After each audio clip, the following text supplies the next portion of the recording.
Hello and welcome everyone to another podcast here with STA I T podcast. I've got today Sam Belnap, recently promoted Chief Operating Officer and SVP at Silac Insurance, recently promoted from Chief Information Officer. And we're going to get into that today, Sam, because it's super fascinating and it makes a ton of sense, based on our conversation before we started here.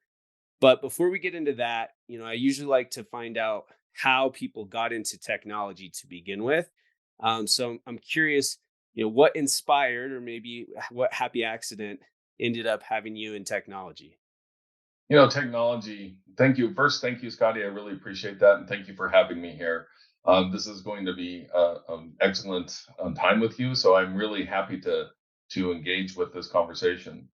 Going back to your question on technology, technology is a very unique thing, and I got into it as a child only for fun. I learned that video games were fun as a child, and for those of you that are as ancient as I am, you might remember the Commodore 64, the TI-80, or the Atari 800. I had all of those as a young child, and I learned my first programming skills trying to build levels for a video game. And as I did that, it was something that I did on my off time as a hobby and what I wanted to do. The unique thing about that is I, at that time in the 80s, early to mid 80s, had no idea that technology was a thing for a career. As I grew up and became a young man, I joined the Air Force and actually went in as a pharmacy technician for the Air Force. When I got there, they had a 5 node Novell LAN and an IBM mainframe that ran this pharmacy where we did 2,000 to 3,000 prescriptions a day. Interestingly, no one was there to support it. So I kind of raised my hand and said, you know what? I like technology. This is kind of fun. So I became the de facto person to help support the technology in the pharmacy in the Air Force. Now, I was only in 4 years. And when I got out, it's like, well, I really didn't like being a pharmacy tech. I like something else. I don't know what it is. And I fell into technology because of my experience there and figured out that people will pay you for what you like doing. So that was a very good early on career lesson is that you can get paid for what you love. And that's my entry into technology as a whole. Excellent. No, that's fascinating, and it's not an uncommon story to hear. Interest led to the career path. I'm curious, and it's been a relatively varied career. You spent some time as a consultant. You've obviously been an executive for some time now, and like I said, we'll get into why the transition into the chief operating officer role. But I am curious, what would you say are some of the most significant achievements that you've had throughout the course of your career? You know, in all of my career, the most significant achievements are not actually technology. There are some great technology things that I have helped oversee and lead. For example, we at Lehman Brothers Commercial Bank, we had to convert an entire system after the bank collapse in the space of a year to actually then get to an entire new banking system.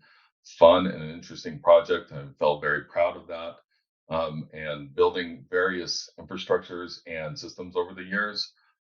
But the real significant factor is building people to understand that technology is not who they are, technology is what they do, and who they are is something that really can drive them forward to being better of themselves and better for their careers and better for their planning.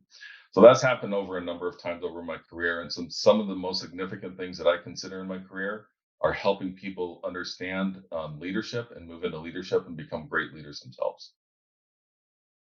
Excellent. No, that makes sense. Again, you've been a leader for a long time, relatively speaking. Not that long, Sam, but it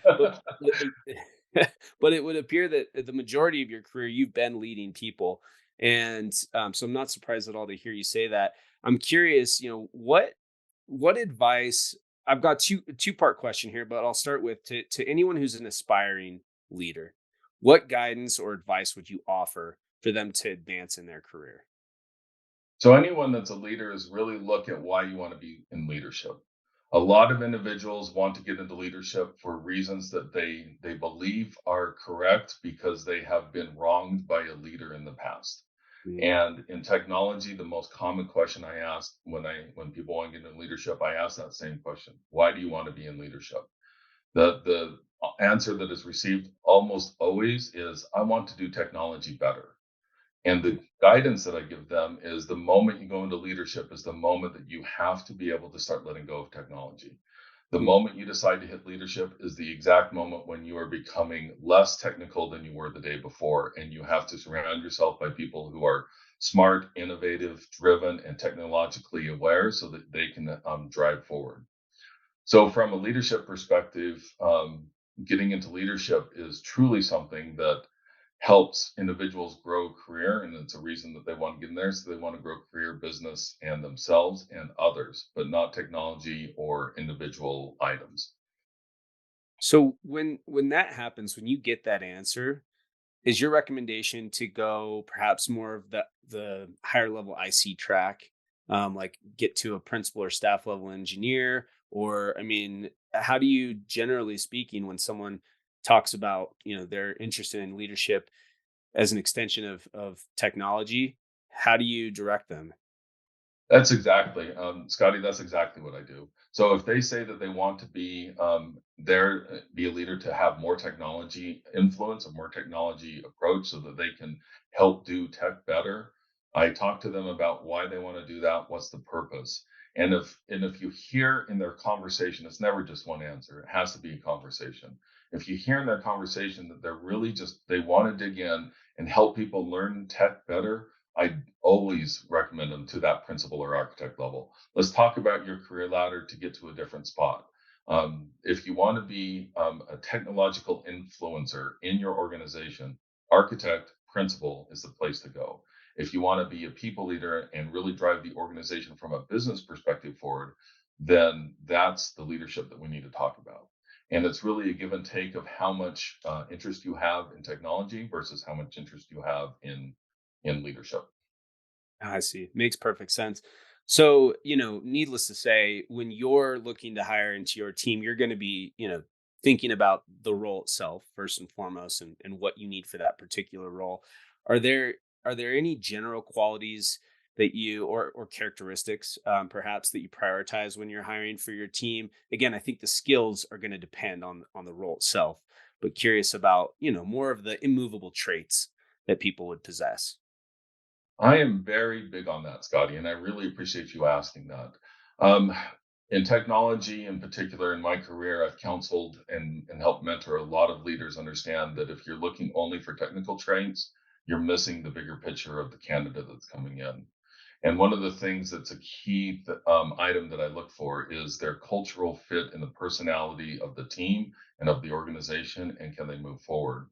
The other key thing that I always tend to look for when we're talking to people in a role beyond their technical capability to fill the role, how are we understanding their drive to actually push into the role? How are they pushing themselves, their team, and their leaders up, or are they actually just going to pull the whole organization down? And in particular, I look for things in candidates that they're not trying to tell me. That's a very specific thing that I try to help my team and all of my leaders understand is that people are putting their best side forward, and all Hmm. of us do that. We do that in the interview, but instead of asking the same question and comparing that answer across multiple candidates, it's asking the question and then listening for what they didn't tell you in the answer that you would have expected to hear and dig into that. So I heard you say this, but tell me what you mean about this when you kind of skipped over that. I didn't hear you talk about leadership when you answered this question on leading technical people. I heard you talk about technology. So help me understand what you're trying to do there. And listening for what they're not telling you and asking questions around that is a very big factor in finding the right individual for the role. I love that. Yeah, to your point. I mean, for me as a recruiter, it's so imperative to your exact point. Everybody's going to give you the best answer that they think you want to hear in an interview, generally speaking. And I so the key to listening for what you didn't hear. That's a great takeaway. For me personally, I also like to ask what questions people have for me because I find that their questions for me often will tell me even more about them than the answers, maybe the Yeah. canned answers that they have planned, right?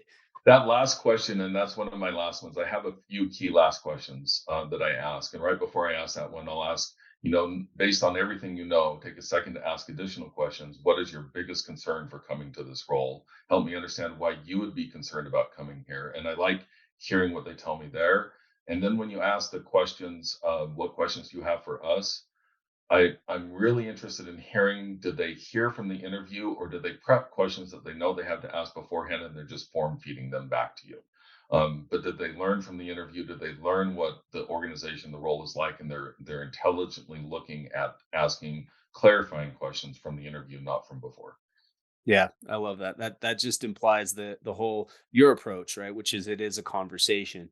Um, and again, it sounds like, based on what you told me both during this recording and also before we started recording, your passion around people leadership and solving business problems, um, is a big part of your success and why you're in the position that you're in. So we talked about it briefly before. You moved from, you've been in technology leadership for the majority of your career. You recently moved from the chief information officer to the chief operation officer at Silac Insurance.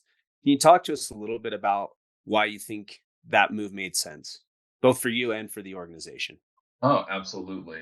So let me back up just a little bit to where I Sure. came into the organization.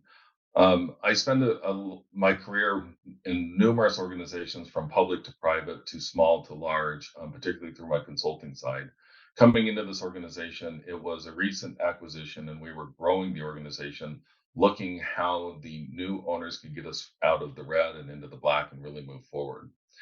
That was a fun and unique challenge for me, and I really embraced it and moved forward. As we grew, we've been rapidly experiencing success.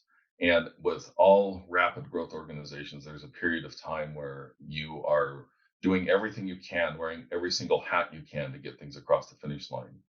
In the last couple of years, we've really been bumping up against that ceiling and that limit. And that limit then is we have multiple people or few people making multiple decisions that's creating bottlenecks throughout the organization. So how do we mature the organization? How do we get to better process, better decision making, better reporting, better metrics across the organization?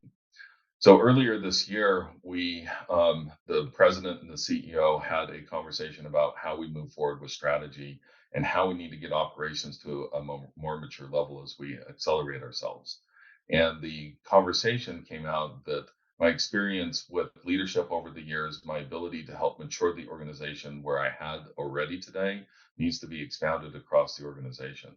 And Mhm. so we moved from the technology level and what we've done to mature technology in the last 5 years, and now we're applying that to mature the organization and help it get ready to experience more explosive growth than we have had over the last few years.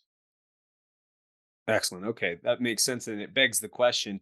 And I'm sure this is hard to to be succinct in answering it, but I'm going to ask it anyway and see if we can if we can't get there. Um, I'll work on being succinct. no, you've been succinct thus far, but I think that this question I'm about to ask you could be, that could be a couple hour podcast in and of itself. Um, why do you think you were successful maturing the IT org? And, insofar as you can share, what are the goals or thoughts about how to do likewise across the organization from an operations perspective? So the one thing that in technology that we did was help the organization understand technology in a way that they didn't have to understand technology. That's a key thing. And it goes back to a number of things. You're right. There's going to be a little harder to be succinct all the way through this. But one of the key tenets that I have is that technology people need to understand the business. It's not that they just need to know the technology. And so as we pushed into that from a technology realm, we kept bumping up into things where trying without a mature reporting process, without mature processes, without mature even budgeting and invoicing processes. Every time we'd run into a problem, we'd have to explain all of the technology to all of the people again and again. And very quickly, I recognized that this is a pattern that I've seen in previous organizations. And so, in order to do that, we matured the organization by putting processes and decision points in place, helping our team get to a business level description of things we needed to do. So as it went through the organization, they didn't have to question and just hope the technology was doing what was right. They could understand it from that perspective. Introduced metrics that would help distill down all of the technical and complex work that we have in the organization, something that executives could understand.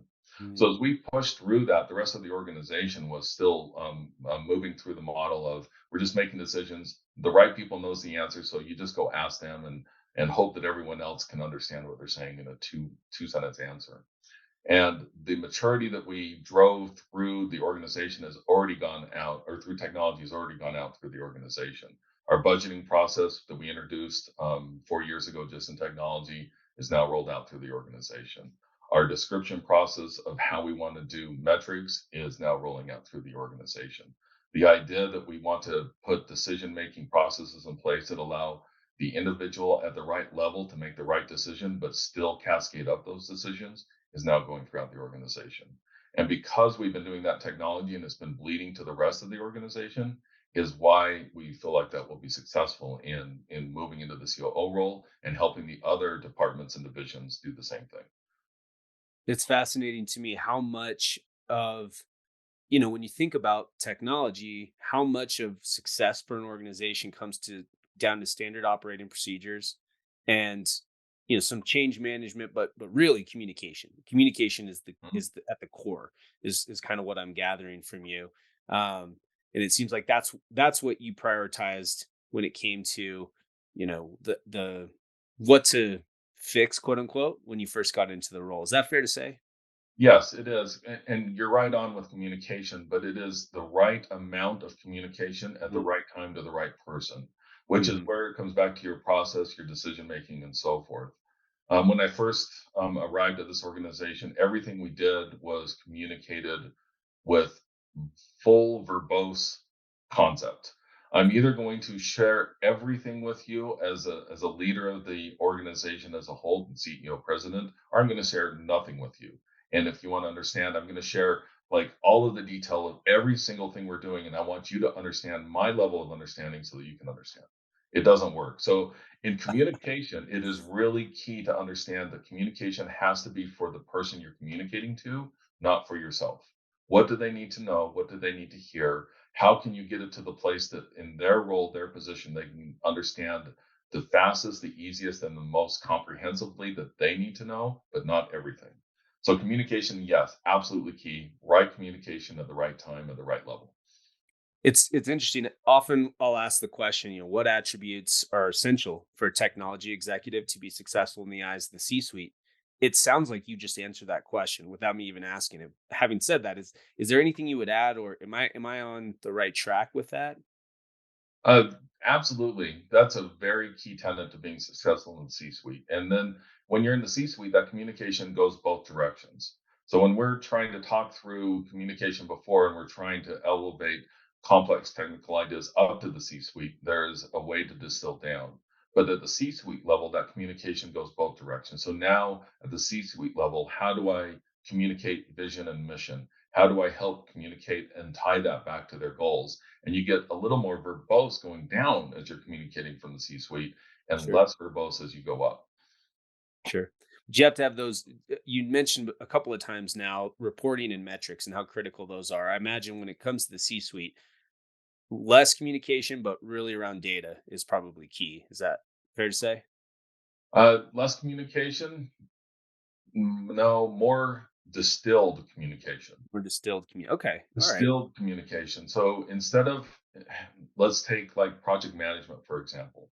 If you have a number of projects running, there's an immense amount of information going through that project management office.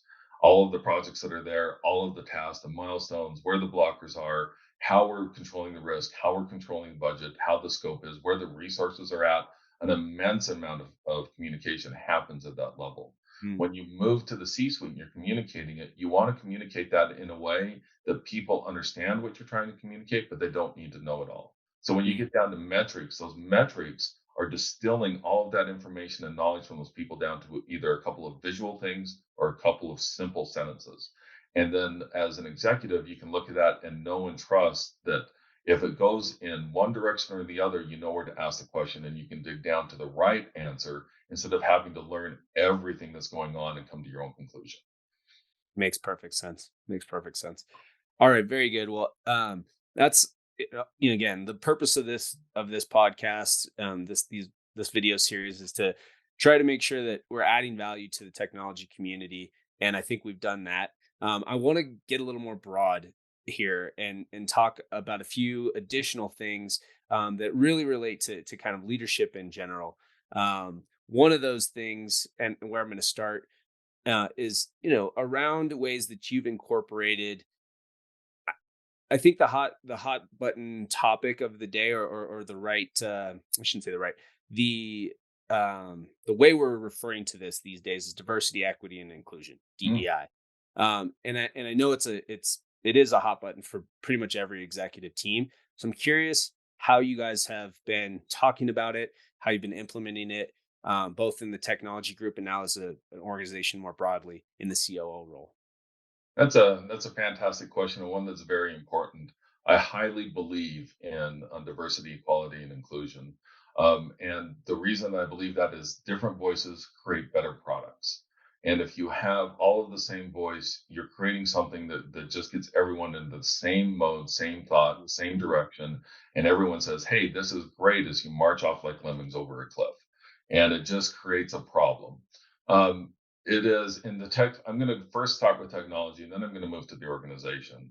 In the technology realm, it is really a hard thing to do, and it's something that requires explicit focus. I'll give you an example of my son. My son is a software engineer, went to the University of Utah, got his degree there. He found technology. He rebelled against me being in technology, by the way. I don't want to do what dad does. No way, no how. It's not going to happen. I'm going to do something different.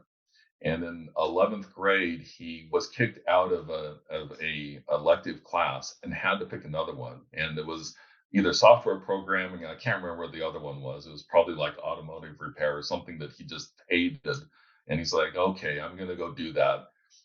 Took a software engineering class, fell in love in an instant, and became just a great programmer. So he went from I'm not going to be dad in 10th grade to I want to be dad in 11th grade. So it was kind of fun. But as he got to college in the University of Utah, we were talking to him about the difficulty in technology of getting the DEI piece into that, how that looks. And he's like, "No, Dad, you're old. You don't understand. That's an old point of view. You don't understand today's world. Everyone is included in today's world, right?" So he gets into this class, and he's in a specialized class that combines digital arts and software engineering, focused on gaming. And in his class, they go together from freshman to senior in a single pod, essentially. So he had just a little over 100 people in this pod that they progressed through this program with. And in that, he had three women. And he came back and said, okay, maybe you were right. Hmm. So it is really in technology, it's hard to do. Technology, unfortunately, has bred a, a concept of more male dominated approach, and it breeds that throughout what we need to do. And so the explicit focus on bringing women and other minorities into that brings a different voice that is incredible to have your team grow together and become more strong, more capable. To focus on that, we do things like prioritize minorities and women and make sure that we're interviewing them.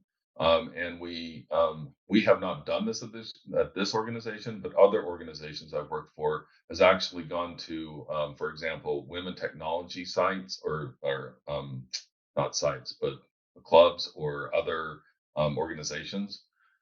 And in those other organizations, we will post the job descriptions there and have them hold those job descriptions for a period of time before we open it up, either externally or internally, and really try and get an opportunity. Because the numbers are lower in that area, we want to reach those numbers more effectively and bring them in. So in technology, that's a harder thing. Hmm. And our organization is really good about in pulling in diversity, equality, and inclusion, or the DEI concept. And we do that across the board. We are an organization that is actually um, more women leaders than men leaders, which we really like. And that includes all the way up to the executive level, or the senior leadership level. We have more women leaders than we have men leaders, and it helps us create a voice for the organization that allows to complete a more thorough vision, a more thorough approach, and a better thought out process. Yeah, I think to your point, it does start kind of at the top, and if you can do that, you can mirror that down the rest of the organization, right? So That's fantastic. Again, it's to your point, super important and something we hear all the time with our firm when it comes to our clients looking for those that are not as always as well represented historically. It's a hot button topic, something we're always trying to improve upon. And again, I think to your point, happens. It starts at the top. It sounds like you guys have done a good job at Silac implementing that. Okay, so another broad question here, and that is, it's something that you won't be surprised to hear as a professional networker. That I'll ask you, what strategies you would recommend for effective networking, and maybe the better question to start with is how has networking helped you in your career? I like the second question, how does it help? But I'm going to go back to the first question, has how do you do networking and what advice is there? And then I'm not sure exactly how you phrase that, but I'm going to answer it anyway. So we'll see how that goes. Networking is highly, highly important. And one of the things I learned early in my career, I got into management in my late 20s, and I was a technology manager, the kind that I push against today, the one that says, I'm going to do technology better for the first 4 years of my management cycle. And 4 years in, I was the sitting in the boardroom with the CEO, and she was talking about things, and we had the CFO next to her, and he was talking about things, and I was just this nervous little person there trying to understand that. And there was something that they said, and I can't remember what it said, but it just clicked in my head. These are people just like I'm people. And these are individuals just like I'm an individual. They get up, they do the same routine in the morning that we all do. We all wake up, we all do something in the morning to get dressed. We all do something in the morning to make sure we're ready for the day, and then we go through the day, just like everyone else. So in networking, the key advice is it doesn't matter the level. People are people across the board. And you should not be shy about reaching out to someone that you feel like, well, why would they ever have anything to do with me? Because they're people and they will like talking to you and they will like networking with you no matter the level. And reaching out, not being shy, and engaging with individuals really is the key concept of overcoming the inability to grow a substantial network of significant individuals that can help you. So back to your other question, which was, let's see, remind me of the second half of that question. Just how it's helped you personally in your career. Ah, yes. Networking is key across the board, and it's key for multiple things. It's key for helping to find jobs. It's key for helping to understand what's going on in your organization. It's key for you to bounce ideas off. So, one of the most significant and helpful things I've had in the network is I am running into a problem. I need different ideas. I need to understand what other people do in other organizations because it's just not working, whatever that concept might be with me today. And having a larger network to go out and say, hey, look, I'm really trying to figure out how we're going to shift from an on prem legacy system to a cloud in 6 months based on the mandate of what we're doing with this particular project. I don't see a good path there. I reach out to my network, I ask them questions. That is a key, keep it up then. I think a couple of things that I take away from that. Number one, I think it's so important for people to hear you say, you know, reach out because I'll admit here now that I reached out to you. We didn't know each other. I was obviously we were introduced, which helped, but the fact that we're doing this podcast today was based on something that maybe I admittedly was a little nervous to do. And you've been obviously generous to come on and share your expertise and your time. So I can just from experience say that it works if you do it, and it's often easier said than done, but coming from you as somebody who is in the C level, someone who is an executive, saying just do it, I think that's going to go a long way for people who are a little bit afraid to do it because that's what it comes down to, right? That fear of rejection. And then the second takeaway for me is, you know, especially if you're earlier in your career, you can probably network inside the organization and find, and this is a good segue to the next question I have for you, Sam, but find people in the organization that can help you with problems that you're dealing with as you go up the ladder, right? The career ladder. you're going to have to look externally for others, in the CIO chair, for instance, to help with some of the problems. But yeah, I think just doing it, it's easier said than done, but it helps a lot coming from somebody like yourself. If I can come back and comment on one thing there, I completely agree with you. It is easier said than done, but you made a comment in there that is the key thing that everyone should remember, both internal and external. And I agree with you on the internal side. But you said that there's a fear of doing it.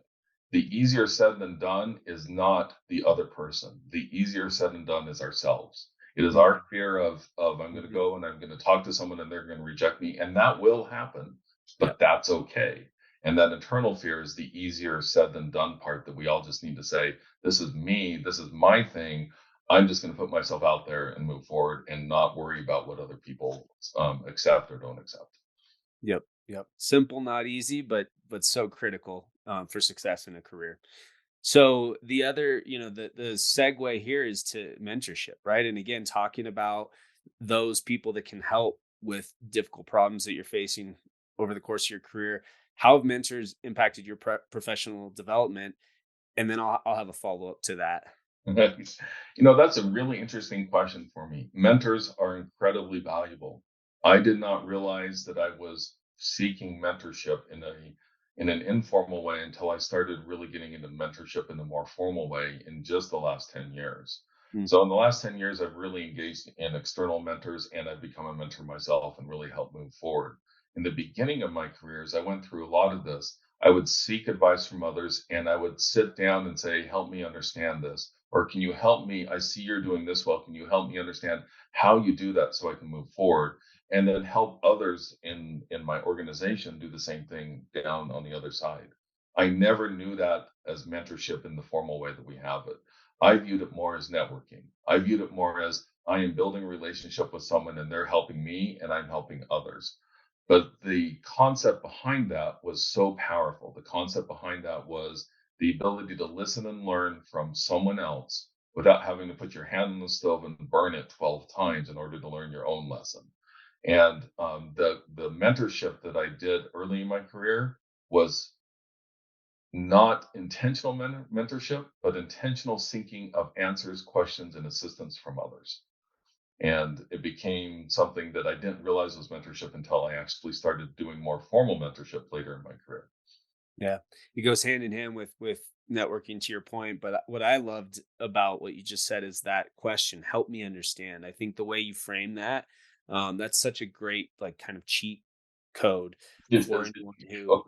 right, for anyone who wants to go out and implement that. That simple question, because people genuinely, for the most part, want to help, right? And that's where, as a mentor, it really comes from just giving back and helping somebody else. But the way you frame that question, I think, just tease it up perfectly.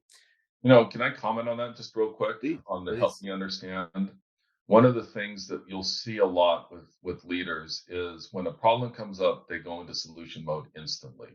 Mm, Here's the problem, and they don't ask, are you trying to help me understand? Are you trying to inform me? Are you trying to get me to solve it for you? They just move past all of that, ignoring the individual bringing it up and say, okay, I want you to go do this, this, and this. And if, mm, as a leader in any position, if you can just take a step back, even if you know the answer, even if you know exactly what's right, and ask the question, okay, help me understand. But the understand goes beyond a couple of things. Help me understand why you're bringing this to me.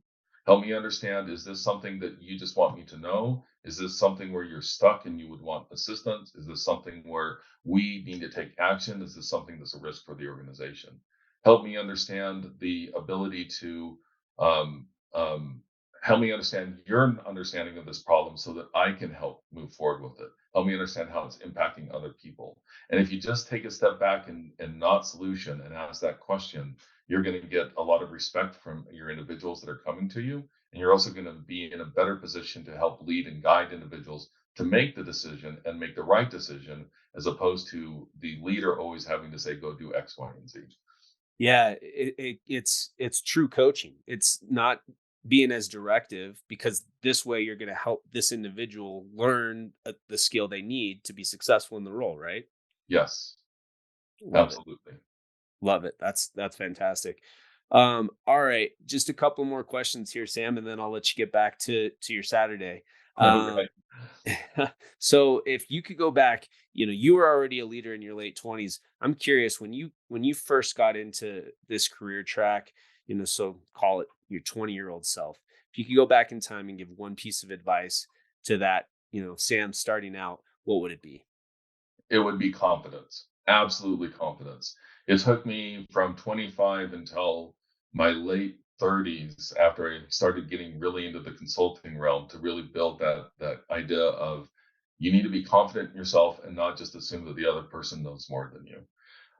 If you know what you know and you know what you don't know, and you're comfortable with that and you're confident with that, and you go into your conversations with it, and you're comfortable saying, I don't know this. Can you help me understand? Back to our question, Mhm. and not have to say, well, I don't know that. So I'm going to be timid and pull back and not talk, then Mhm. you're going to get a whole lot more answers and you're going to progress yourself forward in your career. So the confidence is a lot of key. And it's not just confidence in I know what I know, it's confidence in knowing that we're all human and we don't know everything. And it's okay for that and to move forward.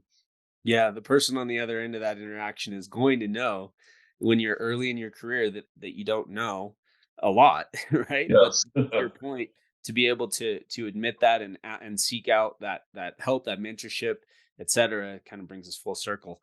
I love it. Okay. Last question for you, Sam, before we wrap today. What techno and I'm going to try really hard not to lead you on this because I've tended to do that. Um, You gonna like read it backwards, or so I have to interpret it so you don't lead me? No, I'm just less is more. I'm reminding myself in real time. What technological advancements and or trends do you anticipate will really shape business in the next few years? And how do you recommend professionals prepare for those things? Technology is one of the fun and most interesting things that we will ever experience in our current round of generations, from the baby boomers all the way up to our Gen Zers today. And I think there's one after that that I'm not remembering. But technological advancements has shifted our planet's approach to just about everything in dramatic ways in an exponential approach. And we're seeing that over and over and over again. So if you go back to the late 80s and the introduction of the personal computer, and the head of IBM, who at the time said, this is ridiculous. Why would anyone want a computer in their house? The I think it was the CEO or COO of AT&T who said, "Who would ever want a phone in their pocket?" And really pushed against mobile cellular capabilities. The ability to embrace technology early and understand its things is key. And we all know what the answer is right now. Yes. But it's not the only answer. And it's the idea that understanding technology and what new technology can do, and whether it's a shiny new object or if it's something you can really embrace, is a key thing that you need to look for. So the answer that everyone's going to have this year, of course, is AI. That's Mhm. where everyone is going to go. AI is going to be a dramatic game changer, not just in technology, but for the world in many, many different ways. But as a leader in an organization, it's really imperative to understand, is this a shiny new object that I'm chasing? Or is Mhm. this something that I understand what it can do for my organization, and I'm methodically moving through how I can gain the benefits of it through innovation or other experimental needs, to making sure that it's embracing itself right. That is truly what we need to look at. Now let's go to the second part of that question. And then this is where we're going to get to the, what did you say, succinct part, and I'm not succinct. The second part of that question is, how do you actually embrace and pull that in? And Mhm. AI is one of those more complex things. Every technological gain that we've had, if you go back in time, it was simpler and simpler in the past. When you start talking about simple things like, you used to build a computer and you used to have to put it together yourself. You had to, and this is then going to date me, you have to do things like manually move a jumper on a motherboard to set your interrupt channel. Never have to do anything like that. No one knows how the computer works today. It just, I buy it and it functions. Nothing when you had to fix it before. And so as you move forward and forward, technology gets more and more complex for any one person to understand. And so the key thing is, how do I gain that knowledge? What organizations, people, or processes can I reach out to that will best assist me to bring that complexity in a sufficient way to my organization? And what can I do to make sure that that complexity is understood well enough that it doesn't overwrite my organization, cause Mm. risk to my organization, or create unintended consequences? AI has more power to do all of those negative things in a way that we don't understand how it impacts us than the technology in the past. And that's a key thing with AI that we're going to have to look forward and moving forward is how do I get all the benefit and understand the risk and protect ourselves on that risk? Indeed, indeed. Well, more to come there. It's moving fast as well. Sam, thank you so much. I really appreciate you joining today. Sam Belnap, Chief Operations Officer at Silac Insurance. Thanks again for coming on the show. Thank Thanks, you, everybody, Scotty. for I listening. really appreciate it. Have a You good got day. it. You too. All right. Cheers.